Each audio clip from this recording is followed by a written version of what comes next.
So I had this WoW video recommended to me, and it already starts with a famous Steve Jobs quote. So you know it's about to be good. When you have a monopoly market share, the company's not any more successful. True? So the people that can make the company more successful are sales and marketing people. And they end up running the companies. World of Warcraft. Man, how right was he?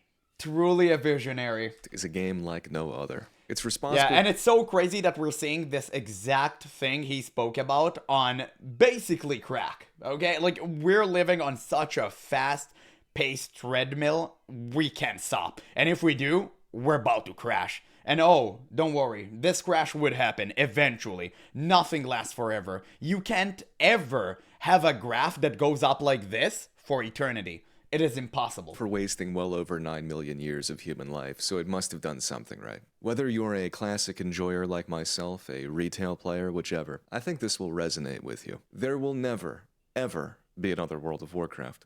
The game has sat as the king of its genre for 2 decades. It's only natural that, like Steve Jobs said, the marketing wing of Blizzard would take over and the game has, for a long time, survived on inertia. The reason we can never recapture that magic of the old days, it's because the relationship between players and games has changed in an irreversible way. Yeah, games used to be like a niche thing you do while still being, involved in real life. Now it's a lifestyle. Games are everywhere. It became so ubiquitous, especially as technology evolved. And nowadays, more and more people can afford, some sort of a gaming platform. It can be a low-end PC or medium-end PC. It can be like a console. So many people has something that can run video games on it, right? They have some sort of platform to game on. Back in the old days, that wasn't the case. I had like a really broken PC that couldn't run anything, so I was pretty much forced to play MapleStory. But I didn't spend, so much time on the PC back in the day as I do now, because now I have way more privileges. I have way a higher end PC. And I can do so much more. And people nowadays, everyone has smartphone, right? Like everyone. And you can run so many games on them. There's a reason why the mobile gaming industry is so much bigger than the PC one. Core of the issue is the fact that back in 2004, games were just games.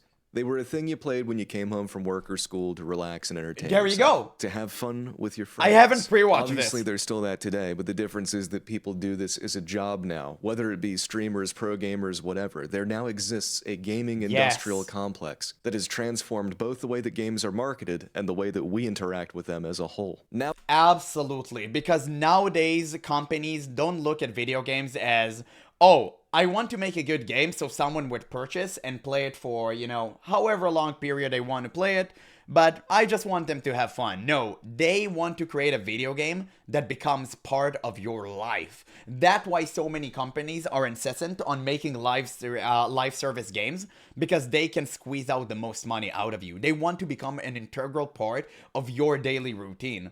Unlike how games were made previously, where, oh, okay, you just want to play this game? Okay, awesome, cool, dude. Like, play this game, be done with it, remember it, maybe we'll make a sequel, whatever, who knows. Nowadays, they want to become a part of your life. They want to soul suck you dry. And your wallet disappeared. nowadays, there's a guide for everything, an established way to min-max. Everything is a known quantity. If you're not looking up the right way to do stuff, you're putting yourself at a massive disadvantage compared to everybody else. To put it simply, back in the day you had to think, experiment, and interact with others much more to learn the most effective ways of doing things. That's what really drove the social aspect of the game, which used to be, I would argue, its primary appeal. That's just not necessary anymore. If you ask somebody a question in-game, they'll probably just tell you to Google it. There is now an expectation that everything is accessible or approachable or convenient. You don't need to meet a group of people to do dungeons or raids, you can just queue up in the group finder. That's the most obvious example, but there are dozens. It's a case of a death by 1,000 cuts. Those changes don't sound bad on the face of it, but over time they dilute the core appeal of the game, and now it's practically just a single-player game. Part of the magic... And it may sound stupid, but I think that is the reason why a lot of people like Souls-like games these days.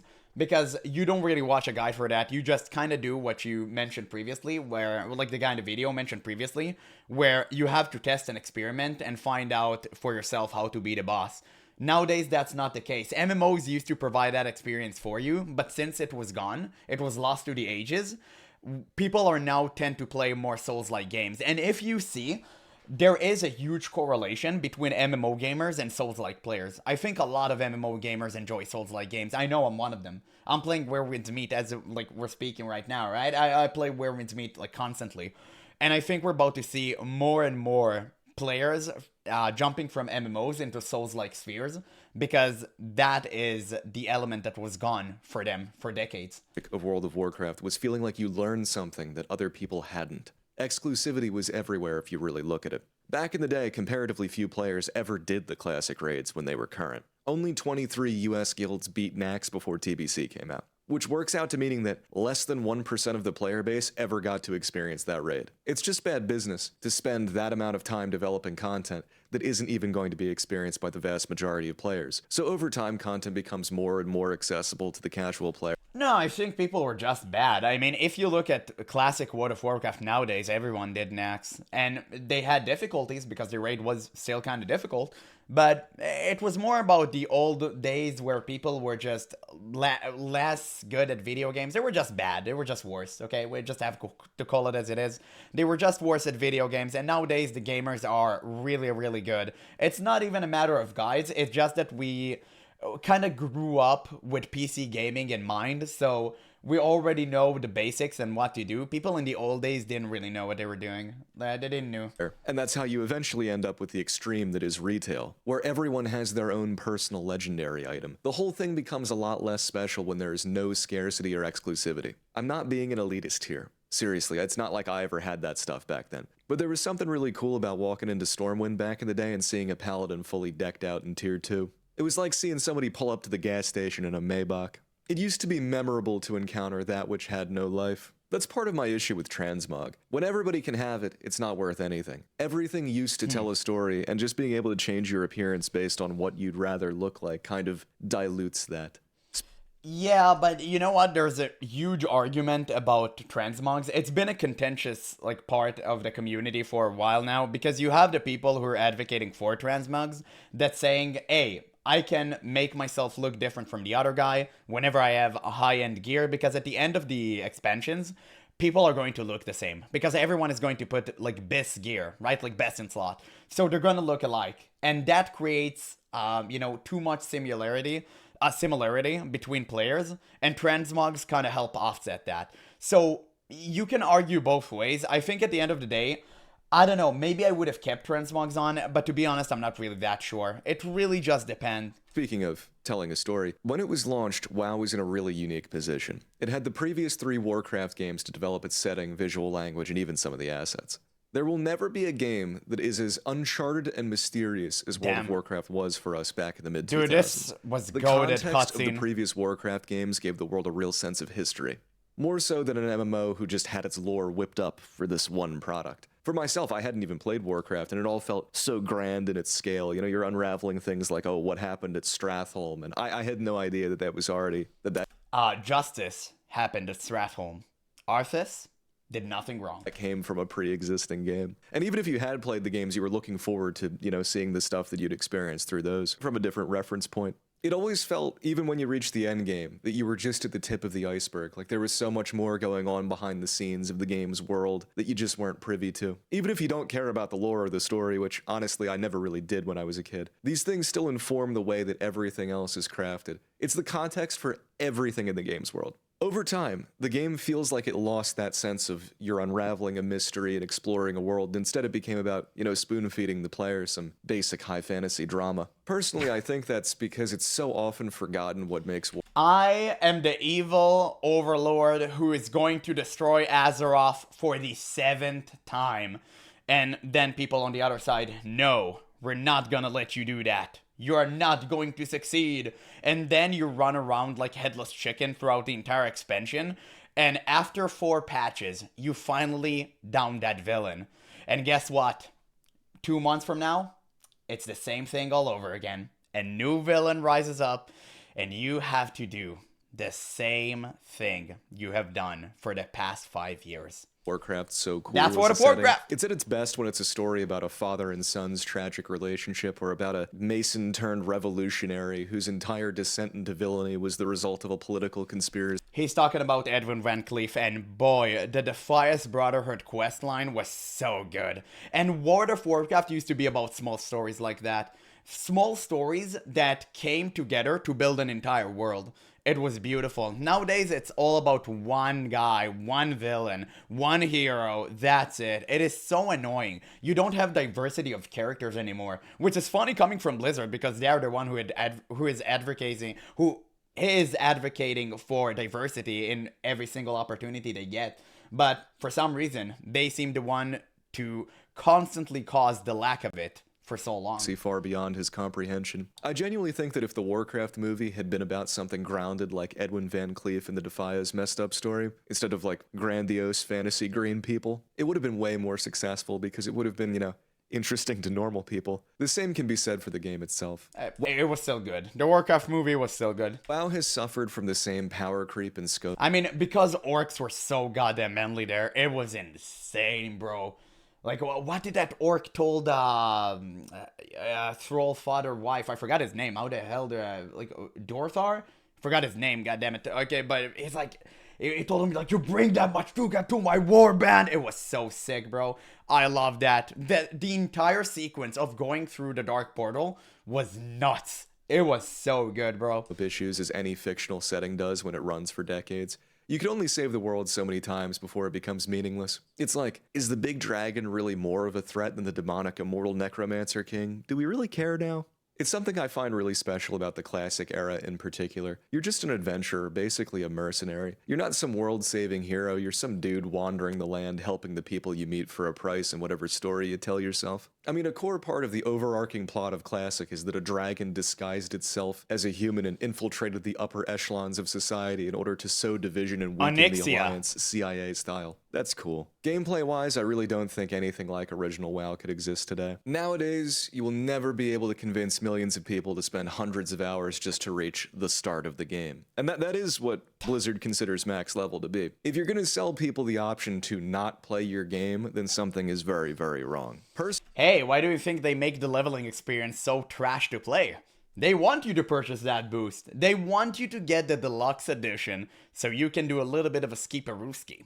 Okay? Or maybe it comes with a base version as well. I actually forgot. I need to check that. But regardless, you shouldn't offer level boost in MMORPGs. It kind of defeats the purpose. Personally, I think the leveling is great. Just reaching the endgame was a sort of globe-trotting, memorable adventure. I think the flight paths really hammer home how effective leveling was at making the player feel a sense of connection to the world. When you fly from the Eastern Plaguelands down to Ironforge, you'll pass over the wetlands and think, oh, I remember when my buddy and I were leveling there. Then you'll fly over Loch Modan and think about that time some asshole ganked you. I've never played another game that made me build that sort of connection to its environments, organically and just as a part of the gameplay. This also goes back to my point about how the reason we won't get this again is because of the player's fixation on optimizing their playstyle. Back then, it was normal to get lost, to not know where to go next, to have to ask around. That open-ended aspect of WoW's gameplay really fostered that sense of exploration and wonder when you really did figure out where you were supposed to go next, or you just stumbled into a whole new zone and you weren't sure if you were meant to be there yet or not. People just don't seem interested in playing games that way anymore, doubly so for the economic aspects of the game.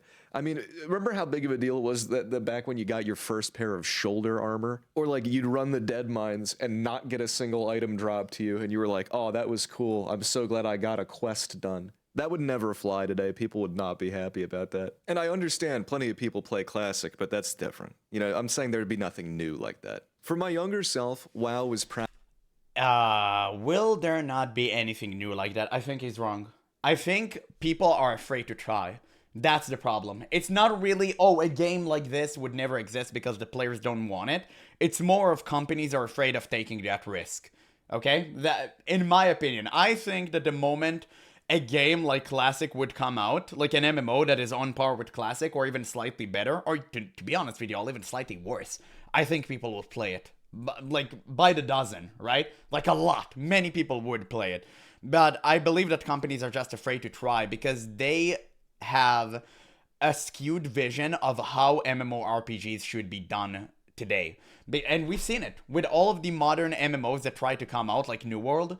They all sucked because they all try to become a version that players don't really like. So you really need to make sure you understand what made MMO so good and grand back in the old days and capitalize on that. Practically a lesson in economics. You really had to budget and think about your purchases for most of the game, especially when you reached max level and it was time to upgrade your mount. That felt like a huge achievement. It was like the WoW version of buying a car. Shelling out Just don't play Paladin. That's it, or rollout. hundreds of gold was a big deal, and as time went on, the economy became so inflated it just kind of all lost its meaning. The scarcity of resources was all around a... Have you heard about the bots farming Lotus? Yeah, that was fun. Like Black Lotus bot farming. Yeah, that was incredible. Thank you, Blizzard. I truly love Classic. more central part Thanks of the for game re-releasing back the then experience than just it as has it was. ever been since. And honestly, it still is with most MMOs. Things were cutthroat back in the day. Everyone was trying to scam you, swindle you. You're sitting in trade chat all day trying to hawk upgrades to people to make a buck. The scarcity of resources forced players to interact with each other, compete, and cooperate. But that was before the gold farming routes were properly figured out and well known, and before the guides were written on how to get the most profit out of a profession. And I think you get my point. I've seen plenty of videos on YouTube talking about how Blizzard killed the game with some of these changes and, letting these things happen. But you have to remember, these are things that were added because players wanted them and still do. And these are things that players do. I really think this is a rock and a hard place scenario. The original aesthetic direction of WoW, I think, underscores my entire point here. It's very minimalistic. The game was always impressive for doing a lot with a little. As Terry A. Davis said, an idiot admires complexity, a genius admires simplicity. A physicist tries to make it simple. Anyway, an idiot, anything the more complicated What? it is, the more he will admire it. If you make something so clusterfucked he can't understand Why, bro, it, sounds he's gonna think constipated. you're a god, because you made it so complicated nobody can understand it. back in the day, WoW was the epitome of that. It was so good at giving you exactly what you needed, no more, no less, just enough to keep you engaged. Even down to how there was never really a point where you didn't move to a contrasting zone when you'd finished the previous. There was the Barrens if you were a Horde, but I'm an Alliance guy. Anyway, you go from, snowy Dunmarrow I should have started a video like that. I wouldn't have watched it. Bro, shame on you. to Verdant Loch Modan. Nah, just kidding. No shaming here. If you chose wrong and went to the Alliance, it's completely fine. You go from Red Ridge to Duskwood, from Arathi Highlands to Stranglethorn, and I could keep going. I think this is one of the most obvious cases of limitation breeding I mean, people make creativity, mistakes way all the that they time, it's kept fine. things fresh with just If you chose a the simple Alliance, it's color palette. completely okay. As those limitations disappear, so too does a lot of the charm that made these places so memorable. Yeah, some of the new stuff looks really cool, I guess, but it's missing all that subtle environmental storytelling and those little tricks to make environments feel more alive that were necessary before you could just put a bunch of stuff there. Back in the day, It's a dead, empty world. Yes, it's a vast world. Granted, really, but it's empty. There is no point because I leveled through Dragonflight. I'm about to start Midnight, okay? I leveled through Dragonflight after not playing for 8 years since BFA. The entire world was beautiful, but it was empty. There was no reason for me to be there whatsoever. The only reason the world exists the way that it is because you have Dragonflying, which is you just going at Mach 5 speed through everything. And I think, generally speaking, this is not how I used to think back in the day. I do think it nowadays. Flying mounts completely destroy the game. I think Blizzard should remove flying mounts. And this is something that is pretty new to me because, again, like I said, I didn't used to think like that. I thought flying mounts were cool in TBC. But nowadays, I realize how much damage they've caused. And I really wish Blizzard would take him away. Or maybe implement some sort of a system where you don't start flying, but maybe you unlock it later on for specific zones. Because it is really cool to fly to a raid or to a dungeon, right? It's really cool. But at the same time, it does take away from the immersion a lot. You don't get to meet new people. You just fly over everything. You don't get any problems because of, obstacles and all of that. And it just sucks. So I really just think if Blizzard could find a way to implement a generous flying system that still doesn't hurt the core gameplay, that would be awesome. it really felt like everything had a purpose and a reason for being there. There was this willingness to explore just for the sake of exploration. I haven't felt that in an MMO in a very long time.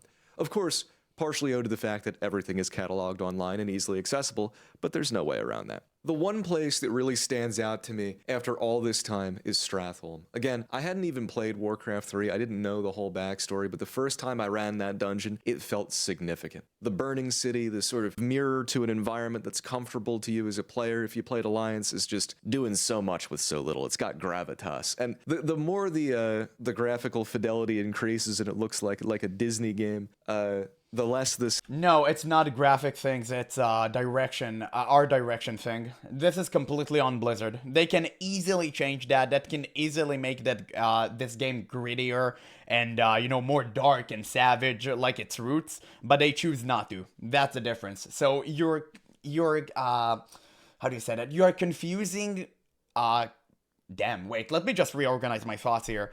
He's confusing art direction with graphic update. Okay, that's basically what I was trying to say, but my brain lagged there because I'm super cringed by Dragonflight.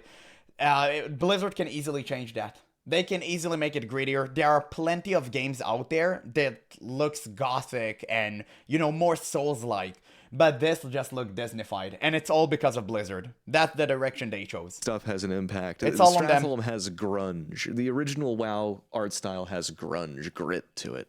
Let me put it this way. The original run of World of Warcraft is the only game that comes really close to reading a book to me. By that I mean, when you read a book, you hardly notice the fact that your brain is filling in all the world building that the author didn't do. The words on the page catalyze imagery in your mind that makes the story's world feel almost personal to you. Like it is a unique experience unto yourself. For the most part, especially now, games do the exact opposite, opting to fill in every gap with an explanation or a visual representation. Not so with WoW. The game's simplicity lets your mind fill in all the gaps. Because Blizzard are assuming that every single player they have is a boglodyte that cannot think for themselves. That's the problem. They think every single player that plays World of Warcraft just literally cannot think on their own. And that's why they're trying to explain every single thing inside of the world to you, and it comes off as being just pretentious. That's pretty much it. And it just really goes to show how bad their writing is, because if something is clear, you don't need to explain it. But the moment you start explaining simple stuff, you know that the story is trash.